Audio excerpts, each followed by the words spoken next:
Seigneur soit avec vous. Et avec votre esprit. Évangile de Jésus-Christ selon Saint Jean. Gloire à toi, Seigneur. En ce temps-là, Jésus disait à ses disciples, « Mon commandement le voici. Aimez-vous les uns les autres comme je vous ai aimés. Il n'y a pas de plus grand amour que de donner sa vie pour ceux qu'on aime. Vous êtes mes amis si vous faites ce que je vous demande. Je ne vous appelle plus serviteur, car le serviteur ne sait pas ce que fait son maître. Je vous appelle mes amis, car tout ce que j'ai entendu de mon Père, je vous l'ai fait connaître. Ce n'est pas vous qui m'avez choisi, c'est moi qui vous ai choisi et établi, afin que vous alliez, que vous portiez du fruit et que votre fruit demeure. Alors tout ce que vous demanderez au Père en mon nom, il vous le donnera. Voici ce que je vous commande, c'est de vous aimer les uns les autres. » Acclamons la parole de Dieu. Louange à toi, Seigneur Jésus. Cet évangile doit nous faire réfléchir non seulement sur notre relation envers le prochain, envers nos prochains, aimez-vous les uns les autres comme je vous ai aimé, mais aussi sur notre comportement envers Dieu lui-même, envers Jésus-Christ. Le Seigneur nous donne la mesure de l'amour. On dit que la mesure de l'amour, c'est d'aimer sans mesure. Le Seigneur vient clarifier cette phrase. La mesure de l'amour, c'est d'être prêt à donner sa vie pour l'autre, d'être prêt à donner sa vie pour ceux-là qu'on aime. Et notre comportement envers Dieu, envers le Christ, nous devons savoir que le premier objet ou sujet de la charité, c'est Dieu lui-même. Le premier destinataire de notre charité doit être en premier Dieu lui-même. Est-ce que j'aime Dieu au point de donner ma vie pour lui? Est-ce que j'aime Jésus au point d'être prêt au martyre? Suis-je prêt à souffrir pour le Christ? Suis-je prêt à donner tout ce que j'ai pour Jésus?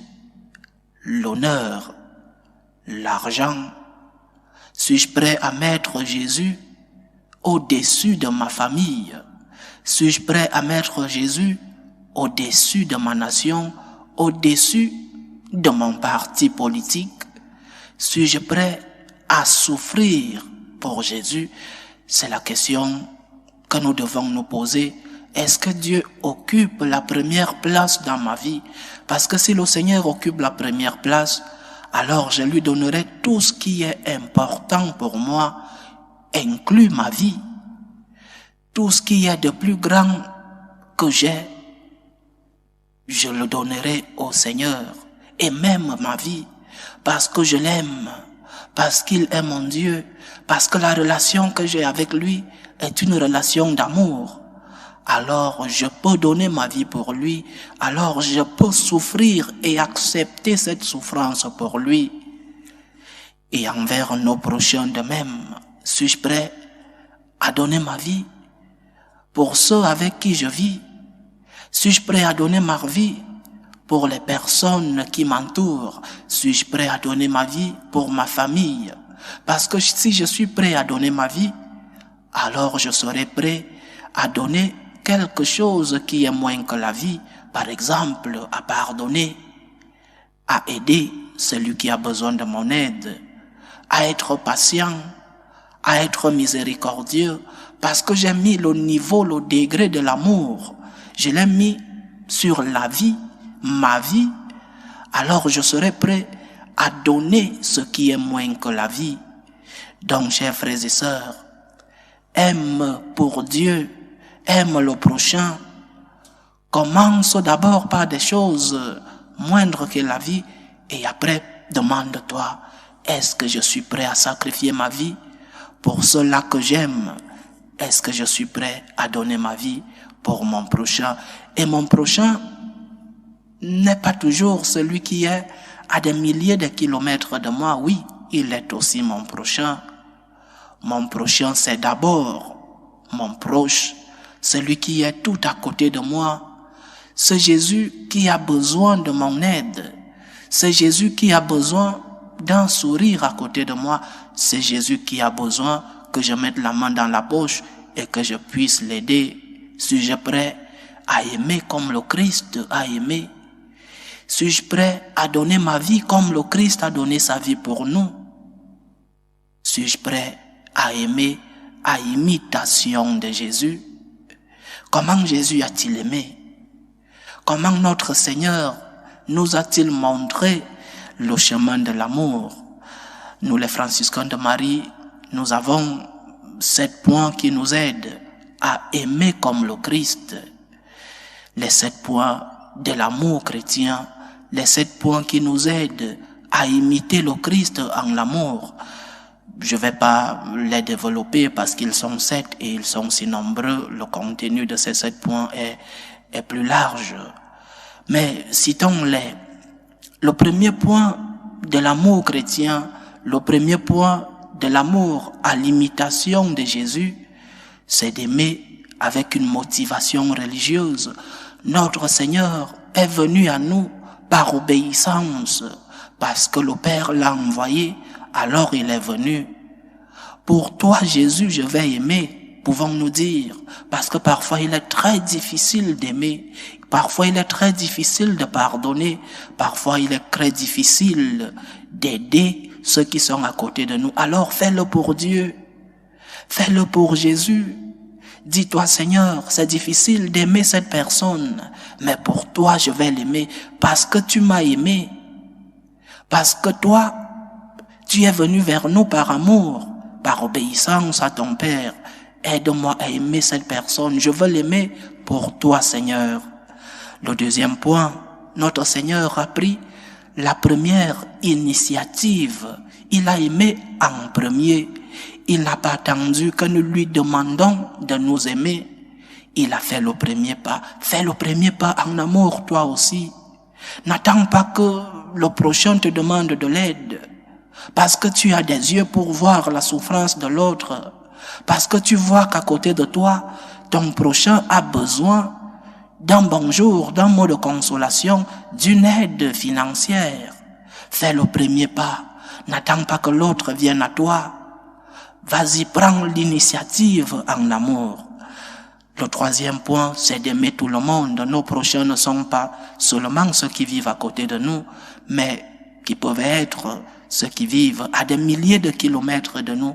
Est-ce que tu pries pour ceux qui sont loin de toi? Est-ce que tu pries pour le monde?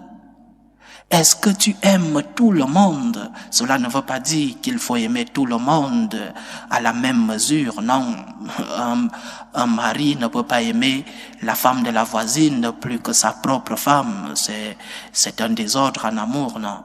Le Seigneur nous demande d'aimer tout le monde. Mais chacun, dans ses circonstances, aime ceux qui sont loin de toi, mais commence par aimer ceux qui sont à côté de toi. Aime ta famille. Aime d'abord tes enfants, parce qu'il y a beaucoup de parents qui aiment plus les enfants des autres plus que leurs enfants et qui acceptent d'être avec les enfants des autres que d'être avec leurs enfants. Aime tout le monde, oui, mais commence chez toi, commence par tes plus proches, commence par le prochain proche. Aime tout le monde. Le quatrième point, c'est de montrer les œuvres de l'amour. Aimer avec des œuvres. Un mari ne peut pas dire à sa femme, je t'aime, je t'aime, je t'aime, et après, il lui donne des coups. Un mari ne peut pas dire, chanter à sa femme l'amour, et après, c'est lui qui porte main sur elle. Non, aime avec des œuvres. Montre des œuvres d'amour. Montre à travers des expériences, à travers des œuvres, que tu aimes ceux qui sont à côté de toi. Montre des œuvres d'amour, parce que le Seigneur nous a montré, il ne nous a pas seulement dit qu'il nous aimait, Il nous a montré, il a fait des miracles. Le Seigneur a évangélisé. Le Seigneur a été proche de nous. Il a rendu visite aux malades. Montre ton amour par des œuvres d'amour. Le 5e point d'imitation de notre Seigneur, c'est se mettre à la place de l'autre. Parce que nous tous, nous avons des bons et des moments et des mauvais moments. Nous tous, nous avons des jours où nous sommes de mauvaise humeur. Demande-toi, est-ce que l'autre a passé une mauvaise journée? Mets-toi à sa place. Pourquoi réagit-il ainsi? Pourquoi ne sourit-il pas aujourd'hui? Mets-toi à sa place. L'incarnation, c'est parce que Jésus a voulu se mettre à la place de l'homme pour expérimenter ce que l'homme vit. Mets-toi à la place de l'autre. Mets-toi dans sa peau. Mets-toi dans ses circonstances. En faisant cela, tu es en train de montrer une des caractéristiques de l'amour. Parce que tu te mets à sa place, tu peux le comprendre. Parce que tu te mets dans sa peau, tu peux savoir ce qu'il vit. Parce que tu te mets dans sa peau, tu peux le pardonner cette mauvaise humeur. Parce que tu te mets dans sa peau, tu peux savoir ses circonstances. Le 6e point, pardonner et demander pardon. Il faut pardonner, il faut se pardonner. Parfois c'est difficile. Dans les confessions, beaucoup de chrétiens n'arrivent pas à se pardonner et sont bloqués. Beaucoup de chrétiens n'arrivent pas à se pardonner et ils confessent les péchés d'il y a 10 ans. Non, le Seigneur t'a déjà pardonné, mais t'es-tu toi-même pardonné? Pardonne-toi et demande pardon. Quand tu es tombé, demande pardon à Dieu et demande pardon à ton prochain que tu as offensé. Et le dernier point, le 7e point d'imitation de notre Seigneur en amour, toujours recommencer. Tu es tombé, lève-toi, demande pardon, recommence. Donne-toi une nouvelle opportunité chaque jour. Donne-toi une nouvelle opportunité dans la vie. Ne te dis pas, je suis tombé, alors je ne peux plus. Non, lève-toi. Donne-toi à chaque instant une nouvelle opportunité. Parce que notre Seigneur ne s'est pas couché à la première chute pendant la passion. Quand il tombe avec la croix, il s'est relevé.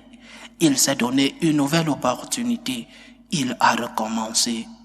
Donc, chers frères et sœurs, aimez-vous les uns les autres comme je vous ai aimé. Voici mon commandement, le commandement de l'amour. Aime ton prochain, mais aussi aime Dieu. C'est en cela que consiste la charité. Loué soit Jésus-Christ.